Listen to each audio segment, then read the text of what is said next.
Another week, another track. We're staying in the States. It's time for COTA.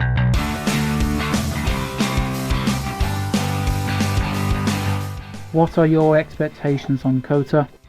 My expectations for COTA is to be on the podium. I haven't had the greatest start to the season, so I need to bounce back and prove a lot of people wrong. I know my ability and what I can do, so I think COTA for myself, it would definitely be a podium for my expectations, but we will have to see what it brings. And how will you approach COTA this week? Well, a big part of a team for me, certainly in XRS, is teamwork and companionship and being able to work with each other, having that chemistry, bouncing off one another, both on and off track. I think what we saw in Abu Dhabi was the drivers beginning that process, or at least being in that process.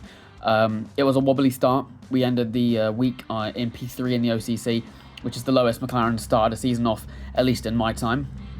But we bounced back. Vegas was a really strong performance. I sat the team down, we had a conversation, and we're really seeing that companionship. Now we're really seeing the teamwork that we've waited for at the end of Abu Dhabi. Matching the record 4 out of 5 wins in the weekend, with 3 of them being debut wins from Cajun, Koyi and Deck. That's exactly the performance that I hope to take into COTA. It's about maintaining it. It's not about improving, it's about showing you can maintain it, and that shows why we're the best team.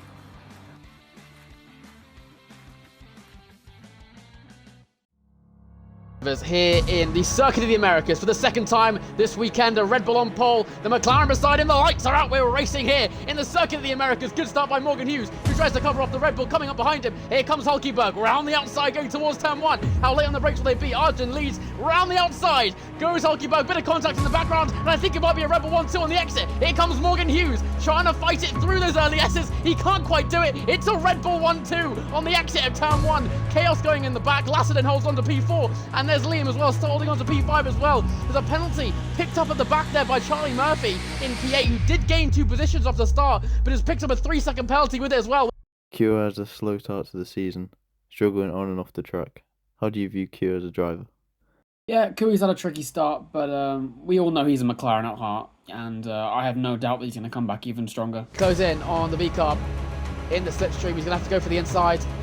Looks like Lasserdon is clear on the outside. Down the inside he goes. He won't be a whole car ahead. Lasserdon goes late on the brakes. Morgan Hughes has the inside. He's going to force the V-carb all the way wide. Liam waiting impatiently behind. Lasserdon forcing him all the way wide, going towards turn 13. It's going to race towards turn 15. Who's be heavier on the brakes for the next overtaking point. Here comes Morgan Hughes down the inside. He's got a whole car ahead, but can he get the exit down? And he absolutely does. Morgan Hughes up to the podium. Lasserdon follows. Liam couldn't find an opportunity to sneak past either of them, and he holds on to P5 for now. At the Circuit of the Americas, it's going to be a 1-2 for potential new OCC challengers. Red Bull take a 1-2. Hulkenberg takes that 25 points, and he continues his bout for the championship. Morgan Hughes makes it back-to-back podiums in the Circuit of the Americas. He brings home his best result for McLaren this season. Yeah, it was great to finally get on the podium again. About time as well, I should say, but still a long way to go to catch the Ferraris and the Red Bull, but I'm happy for myself, for the team, to get back on the podium, and let's see what we can do going forward. The Ferrari's Division 2 team. Every corner, every overtake, every split-second decision matters. They're not just racing for victory, they're racing to erase a deficit that should have ended their season before it even began.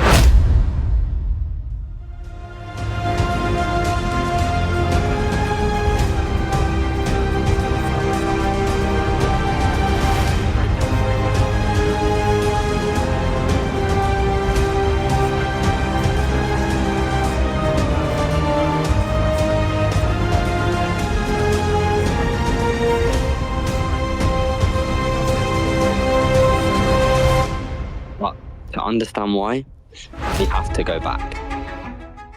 Before a single lap of the season was run, Ferrari was already in chaos.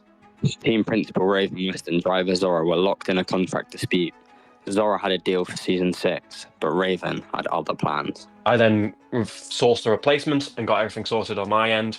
I then found out that the driver and then vetoed the move and then came to me quoting they wanted a different move, while also saying that they weren't going to be able to compete and attend this season. I then had to then make a decision to veto the contract, and that's the situation we ended up with. The fallout, brutal. A 50-point penalty before the first race. That kind of punishment teams just simply don't come back from. Honestly, Ferrari's penalty doesn't change anything for us. We still have to beat them on track, and that's the plan. No, the negative 50 is not ideal, of course. It's not what we expected when I decided to sign for Ferrari. It's kind of took me by a bit of surprise. But we just got to do what we can now to be able to rectify the situation. And the only people that can do that is me and Raven in Division 2. So the Division 2 constructors and all of my teammates in the OCC. So hopefully we can turn this around, and come the end of the season, you wouldn't even notice that Ferrari started negative 50. The moment the red lights go up for the first time, Ferrari are fighting for every point, every position, every breath. For the American Grand Prix, Williams on pole and McLaren right beside them, lights out and away we go. And I do think the RB in P3 did get a better start there.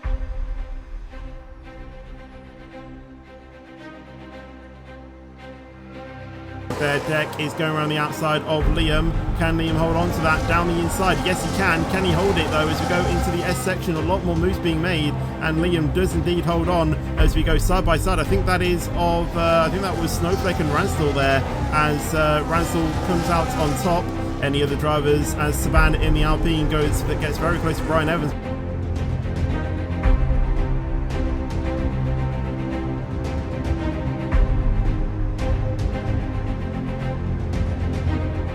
Raven is going to be the first driver to head into the pits here. Very concerned. I think that is someone else into the pits. Okay, we'll look at him. I think he was in front actually of both Ferraris before the pit stops, and he is going to be side by side with Ransdell on the pit exit.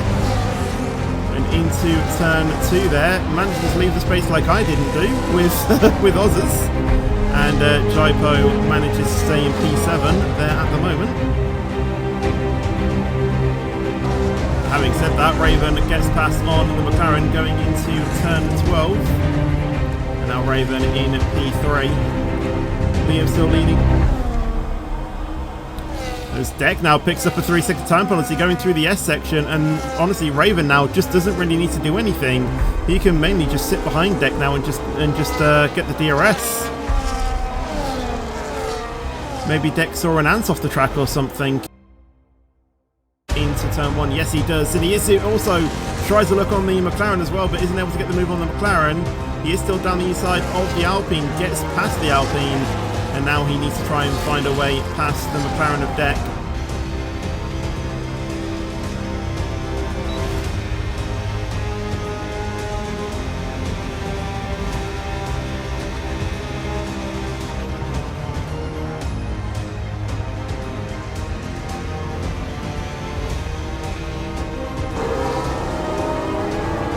Raven just needs to be a little bit patient here.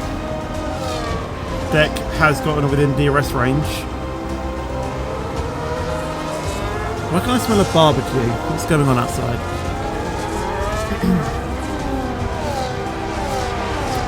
Raven on, on the battery. Well, he was on the battery. He isn't anymore with the DRS range, but not able to get anything done there. Who takes the win, and Jaipo does indeed get P2 with Liam finishing in P3. Seb will then finish in P4 with Ransdell P5. Raven will finish in P6, and Brian Evans will finish in P7. Step 1 in the climb is complete, but the mountain is still towering above them. COTA shook up the standings, and the championship fight just got even closer. From the wide open spaces of Texas to the unforgiving streets of Singapore.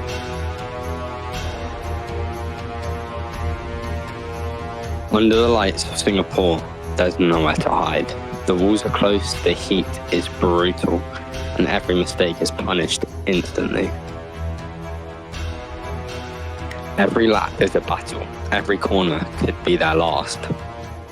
The city never sleeps, and tonight neither will the drivers. Singapore is ready for a fight under the lights. Singapore's a true test of teamwork. How ready do you think you are as a unit to take this on? I think Singapore is a big test of teamwork, both on and off track. You have to be on the limit all the time, especially in qualifying, where we saw in Kota, overtaking is very difficult. You have to be so confident in the car to make those moves if you're not able to put it on pole. The drivers are going to need to work as a unit, and the engineer is going to have such a great chemistry with them to make sure they're keeping it safe and consistent for so many laps as well.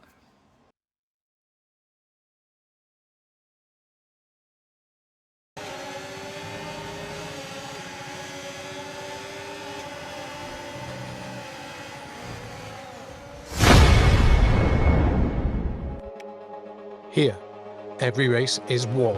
And radio check. Radio check. Yeah, loud and clear. It's tight at the top, and the pressure is building.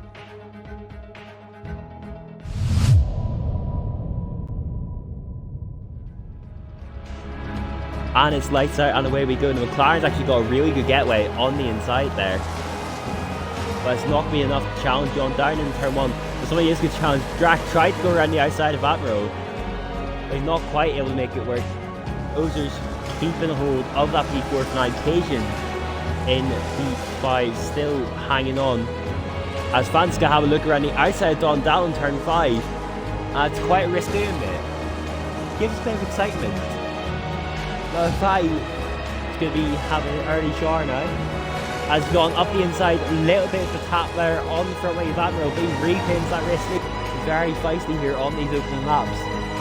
As Ozer's now going to have a look at the inside, it's very risky to go for there. He does back out, smart decision. However, that does force Admiral into a mistake. He goes off the track, losing position to David. And now Cajun might be able to have a look on his teammate, obviously reserved, so he might be a time penalty. So it's now the furthest, as Admiral's gone round. I think he's been rear-ended there. I was too busy looking at the penalties. That's going to be disastrous for Avi, as Admiral now down in the P8 from the podium positions. As I think Drac's maybe gone off there, and Ozer's got Cajun up the inside. Very late move, not opportunistic move, but clean nonetheless. As David's up the inside of Drac. Ice just slides that Ferrari up the inside, almost making contact. He's still on the inside, but he backs out before the bridge section. Did exactly what he did the Admiral to force a mistake, and they're side by side for the bridge. And that's an extremely tight gap, as David threading the needle extremely close to disaster there. And now Cajun's going to put Cajun under pressure into turn 20. Cajun pulling all the way to the inside, not making it easy for the Aston Martin. Around the outside, he gets the inside now for turn 21. Not able to get a good exit though, and that allows Cajun to reclaim that opportunity. Obviously turn 7 with that DRS. Cajun burning the DRS, but Jan's still going to have a look to the outside. He is there, gets squeezed towards the wall by the McLaren, but cuts the inside. He's going to try and take the outside line, and he's going to cut back under again, as I think that's Fetch has found the wall in the bridge section. We'll keep the track at least. As Ozer's going to try and go around the outside occasion, and he now gets inside line for turn 9, and that is, he's going to have to back out. He can carry as much speed as McLaren through there, as he's just closing in on the rear wing. Cajun goes defensive. David though sticks to the outside. He's going to go the long way around. Not very much safety again by the Ferrari, but still on the inside now. And David squeezing the McLaren as far as he can. As now he's going to cut the inside and try and get the better on. He is, but surely he can't go for it into the bridge section here. And he does back out. He thinks better.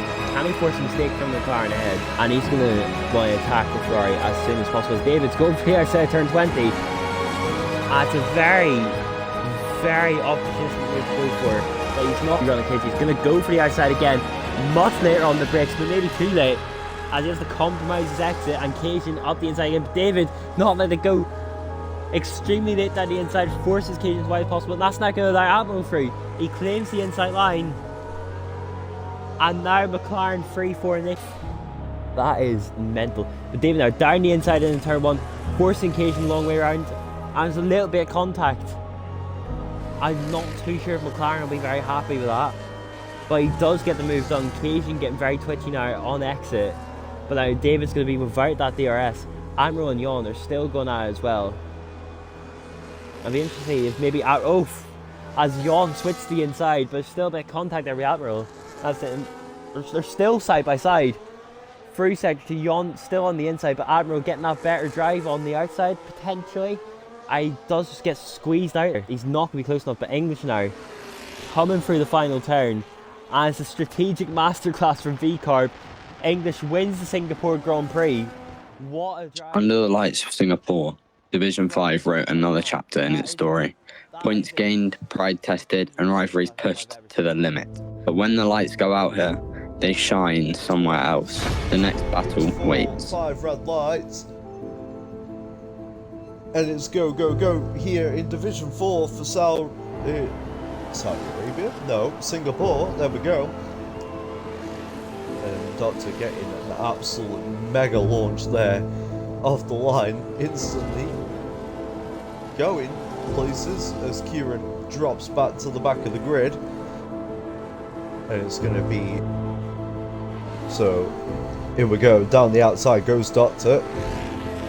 And oh my god, what a move from the McLaren driver on the outside. Absolutely sent it through, and yeah, thread that needle for Sir Michael Lewis with major wing damage. Obviously, all cars need to be careful around here. And this could cost Doctor the win, the race lead temporarily. And it is the side-by-side still between between George and Doctor. Michael Lewis definitely tampering with this fight a bit.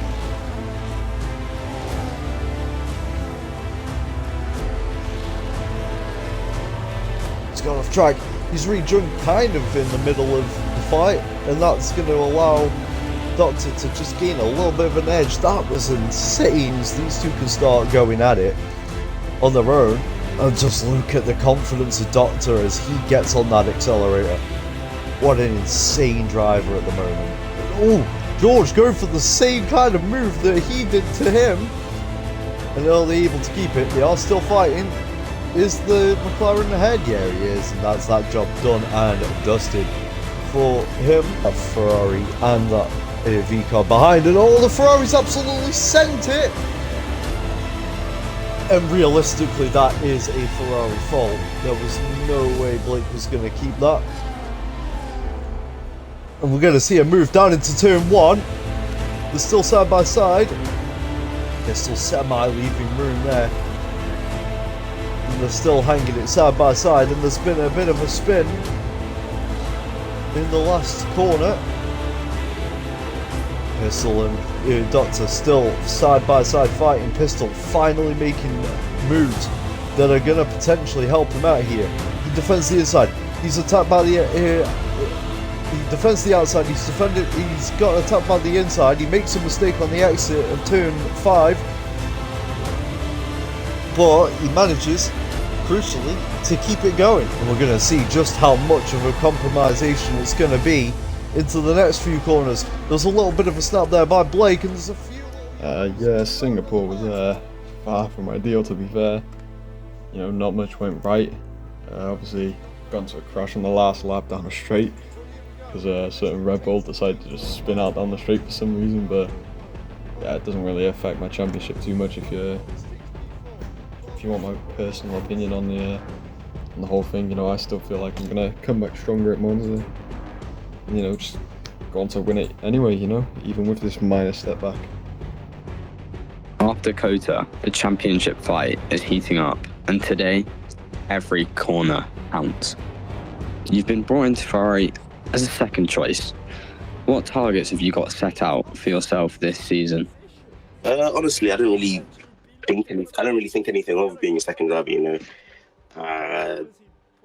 It's more so about helping the team out, you know. I don't expect to be thrown right into the first, to priority number 1 anyways, because I've spent 1-2 seasons off, so I don't expect to be given any sort of princess treatment or priority straight away, you know. It's all about helping the team.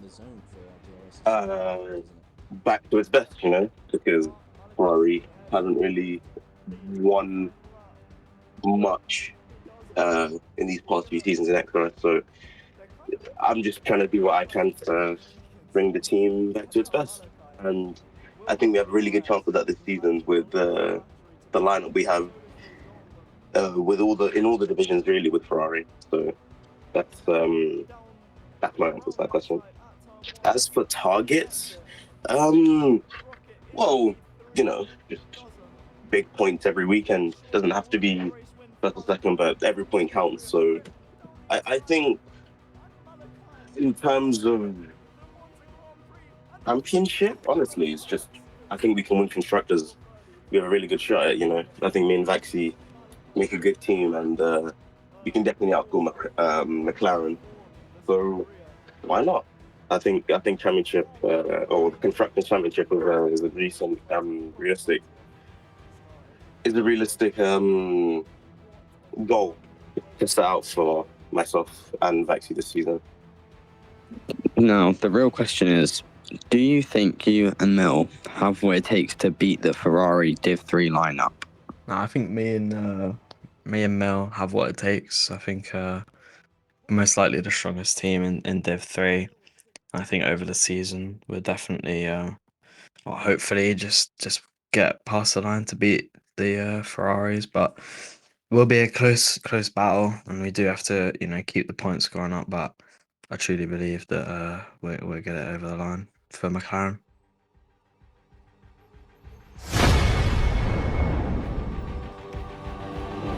The V-car, 5 lights are now out and away they go.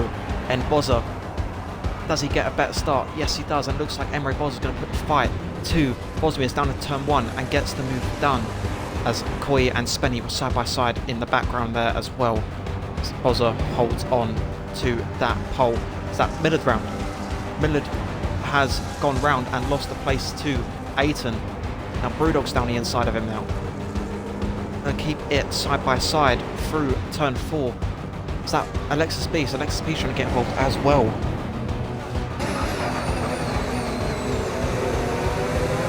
He has dove it down the inside, which then turns to the outside as he gets the move done.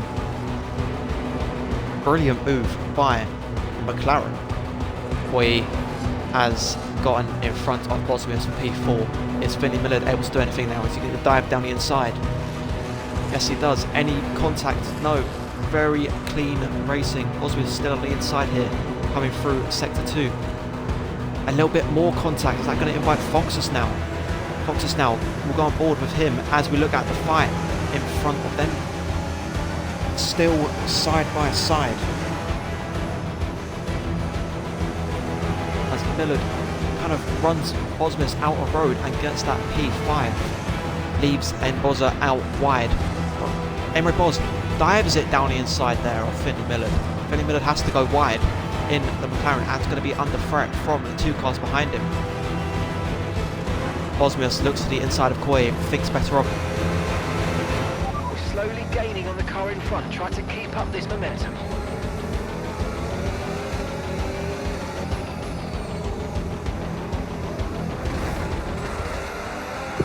Mate, you just pushed me onto the wall. Who's that? Let's go round. It's Vaxi. Vaxi's in the wall as well. That is both sides of his wing gone.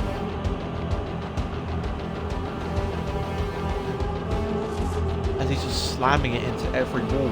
Will come through the final corner now and will cross the line and is your Division 3 Singapore race winner in the Sauber. Bozza, P2. I mean, I think Division 3 showed us just how unpredictable Singapore can be. Strategy matters just as much as raw pace, and that's exactly what we need to remember going forward. That race was complete chaos. One mistake and I was out. I'm glad I just kept it clean and managed to bring it home for the team. Division 3 wrapped up under the lights of Singapore, but the night is far from over. Up next comes the fight that has defined Division 2. 50 points down. That doesn't exactly disappear overnight, but every race has a chance to close the gap. And Ferrari are desperate right now. That makes them dangerous, but also quite vulnerable. Aston Martin actually got a better lap time over the Ferrari, but as we go down into turn 1, Sab now is actually going through. Gap out in front, 1.1 second, and also P2 to P3 is 1.3 as well.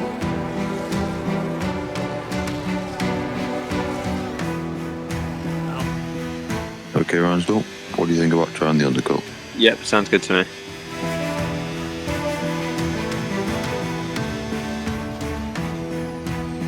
was actually Ransdell who did pit from P2. Let's see where he will come out, and I think he will be side by side with Salva of Jack.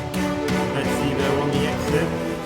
Head down, Ransdell. This is your race. To be fighting me, Travers. You can already see there Ransdell getting the move. Will Sam also give? But with the overtake, he will look for the outside going into turn 14 on lead, so you get that done before the braking zone. That was a race critical move on that Mercedes. I know if I didn't commit to that move, the race was at risk for me, so that was crucial to get past at that point in the race. And he does pull the trigger, and I was going to say, it's better if Ransdell tries something that will work than not trying it at all. So Ransdell will go into the pits to try and go on to those mediums to get the undercut on Cyntium. So we'll have to see how that pans out for the Ferrari, and everyone else behind him is coming in. Sab, Liam, Tharlo.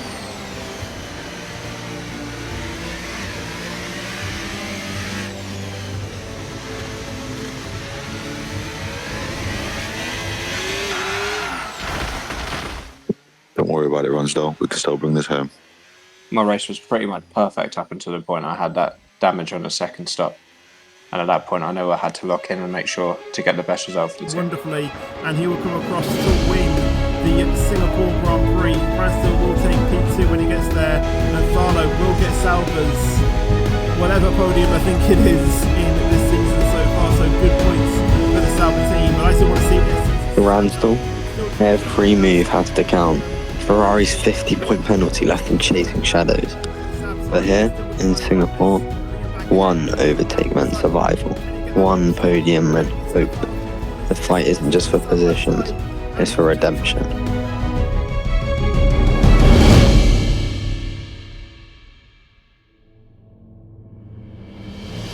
Lights are coming on now.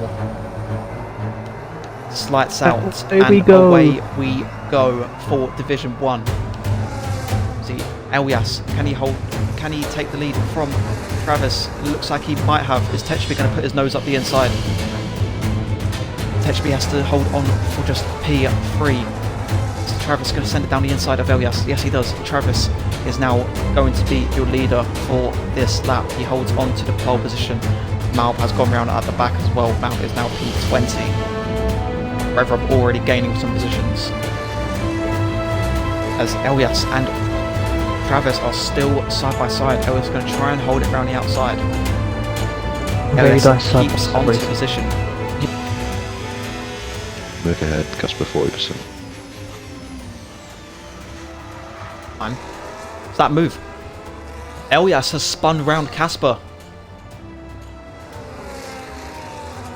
Elias That's put his definitely nose going on the to the inside. stewards.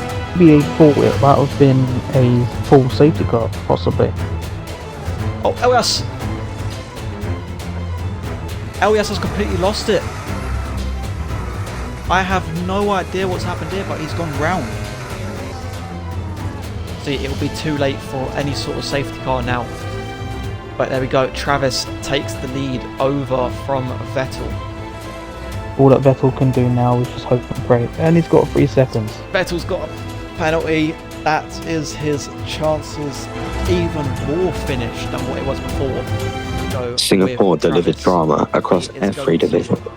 Some rose to the challenge, others left with questions unanswered. But in Division 1, the margins were razor thin, and the battle for the championship only grew tighter. Let's be just though.